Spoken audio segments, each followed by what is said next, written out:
Welcome to my workout room. In this video, I'm not going to look over my shoulder while I talk to you and give you 4 tips on how to unslump yourself.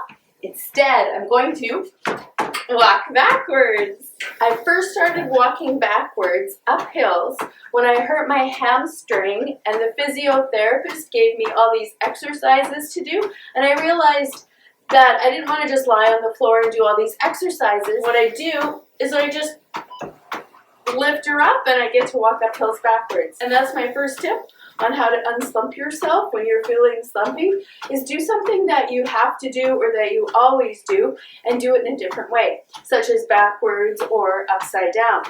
The beauty of exercising and walking up hills backwards is that it surprises your body and it makes you lose weight if that's what you want, and it makes your heart rate go up. It works out your butt and your legs in different ways, and then you even learn coordination better. I've even started running backwards. The other thing that I love about walking backwards outside is that at first I was scared that people would see me. So I would often go early in the morning before sunrise, like at 5 a.m. And then if people saw or if I could hear a car coming, I would switch and just walk normally up the hill. Because I kind of felt stupid and I thought people would think I was an idiot or crazy or something. But then I started getting more comfortable doing it, and I started not caring. About a year after I started, I saw this lady, an older lady, like in her 70s, walking up my hill backwards. And I was like, that was just so cool because, you know, she saw me do it, and she was like, I'm going to try that. And she did. So me being freed her to try something new. The second tip on how to unslump yourself when you're feeling slumpy is actually related to this book, and this is also the 4th tip. But tip number 2 is I have been texting a friend of mine who wants to learn how to let go, and this is a book called More Language of Letting Go by Melody Beattie. It's really good. And so every day I text my friend, I take a picture, and I text my friend the daily meditation. What happens when you actually are the one sending it is it just gives you a different purpose and a different reason to get up and share. If you are feeling like you're in a slump, find a friend who has a like-minded interest or something and just send a snippet of something every day, every morning.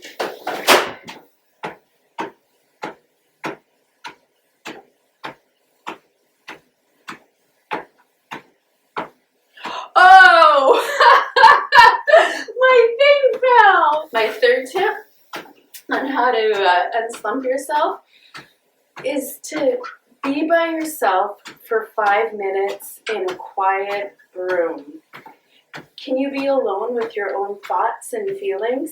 Dipping in to that wordless knowing that is God or the universe or spirit can be so edifying and can fill you with so much peace and joy that no matter where you are, you can't be in a slump. The first way to start experiencing it is to be quiet and still and go in yourself. And that doesn't mean you have to meditate for 20 minutes. It just means to take 5 minutes and sit in a quiet space, or even go for a walk. Don't walk backwards, because then you'll be focused on walking backwards instead of focusing on listening and going deep. Love, joy, delight, peace, and passion, and it's just fantastic.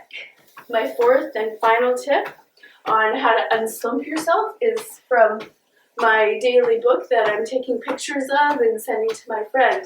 This one is from February 17th, so it's not today, but you gotta lighten up. This one is actually called Lighten Up. Her son says, Mom, can I sleep over at Johnny's house again tonight? Please, he begged. Why? I asked. Just for fun, he said. But you just slept over last night. Who said you can't have fun 2 days in a row? He asked.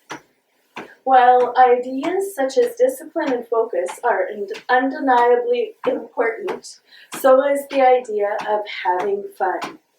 With a small amount of effort, we can extract all the fun and joy out of most parts of our lives. Our relationships, our work, and even our leisure time. We can put so many restrictions and shoulds on everything we do that our very lives become dull, overly ponderous, and routine. Whoa. Before long, we find ourselves living up to a set of rules, and we're not certain where those rules came from or whose they are. I relented and let Shane have the sleepover he asked for. He had fun. He had a lot of fun that entire year, and so did I. So she says, let yourself go. Have a little fun with life. Or have a lot of fun with life. If you've spent years being extremely disciplined, reliable, and somber, maybe part of achieving balance is having a decade of fun. So that's one way, my final idea on how to unslump yourself is lighten up and have a little bit of fun. Take good care of yourself because you are worth taking good care of. Mwah! Go have some fun. It's really good exercise. Okay. Woo!